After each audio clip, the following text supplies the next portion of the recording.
बगले आ जाओ भैया।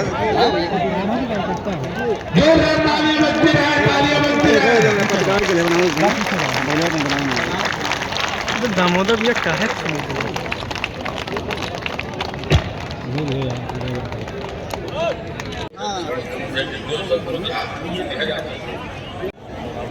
गुरुदेव वर्मा, गुरदास वर्मा जी प्रधान, जिनका मैंने भी नाम पढ़ा था। 2020 में शिक्षा नीति लागू करी और हमने अपने भगवान का पाठ्यक्रम में प्रत्याशियों की होड़ लगी है, लेकिन प्रत्याशी को बता सकता है कि आप कहां से आए। मुझे यहाँ मालूम पड़ा कि कई मुस्लिम बंधु भी बैठे हैं, उनकी बड़ी संख्या भी यहाँ मौजूद है और कई सारे लोगों को, कई दलों को वो जब हमारे साथ दिखाई देते हैं मुस्लिम बंधु, तो किसी का पेट खराब होता है, वो कांग्रेस वाले हैं, समाजवादी वाले हैं, पता नहीं कौन कौन है, पता नहीं उनके मन में क्यों ऐसा होता है।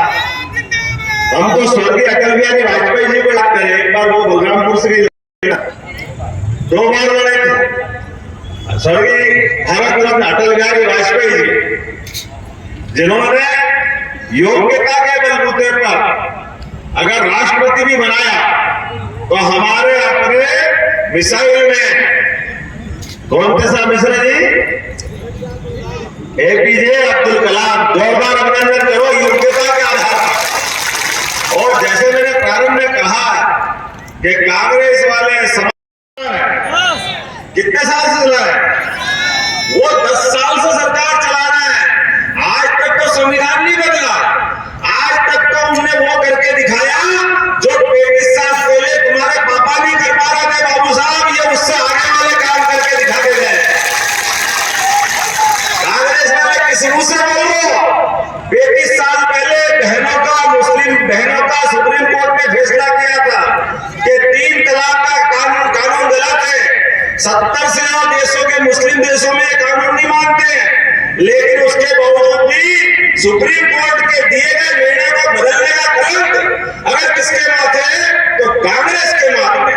लेकिन ये कांग्रेस के लोग, मैं तो बड़ा आश्चर्य करता हूं, समाजवादी के लिए, माननीय मुलायम सिंह जी के लिए मेरे मन में बहुत श्रद्धा है।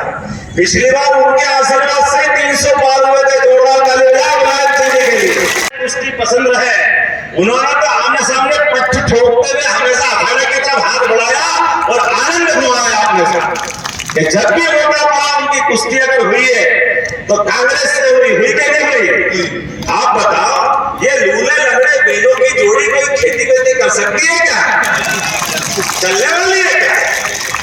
अरे भैया, इससे तो तुम अपने कंधे पे हल रख के अकली कर लेंगे, हम तो बलराम वाले, कृष्ण वाले, तुम कहा चक्कर में बोल रहे इनके, ये तो हम तो डूबेंगे सनम, तुम्हें भी लोग डूबेंगे, इनके पास तो कुछ बचा ही नहीं है क्या इनके पास? कहीं कहावत होती नहीं, नंगा क्या निचोड़े और क्या नहाए, कुछ हो तो दे।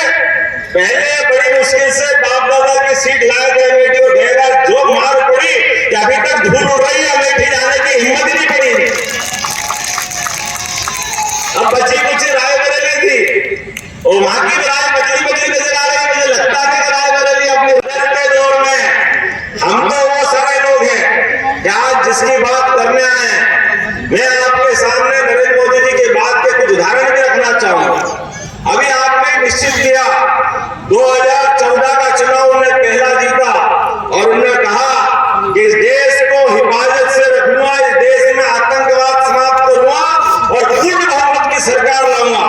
और नरेंद्र मोदी जी ने ये रिकॉर्ड भी बनाया कि जो वो कहते हैं वो करके दिखाते हैं। इसलिए डंके की चोट, दुनिया का सबसे बड़ा लोकतंत्र, और डंका बज गया जब पहली बार आजादी के बाद पूर्ण बहुमत की सरकार अगर किसी की बनी तो नरेंद्र मोदी की सरकार बनी, हमें इस बात का आनंद।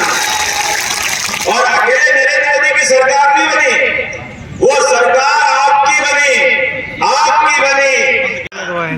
अभी भी वो साहिब जाने 4 दिन पहले गए थे कि जब कोविड आया तो ये ताली बजा रहे थे, थाली बजा रहे थे। अरे ताली थाली नहीं बजा रहे थे, सबकी जिंदगी बचा रहे थे। और बाबू साहब, तुमने भी उस समय और रात की 12 बजे अंधेरे अंधेरे में जाके लगा लिया क्योंकि जान बचाने के लाले तुम्हारे लिए पड़ रहा है। आज पूरा देश अगर सुरक्षित है तो नरेंद्र मोदी जी के कारण से। तो जिनने जान बचाई, और अभी भी मान के चलो इस चुनाव में नरेंद्र मोदी जी जो चुनाव जीते उनका खुद का क्या, वो अपने लिए एक वोट भाजपा के पक्ष में नहीं पड़ जाए तब तक शांति से नहीं बैठे।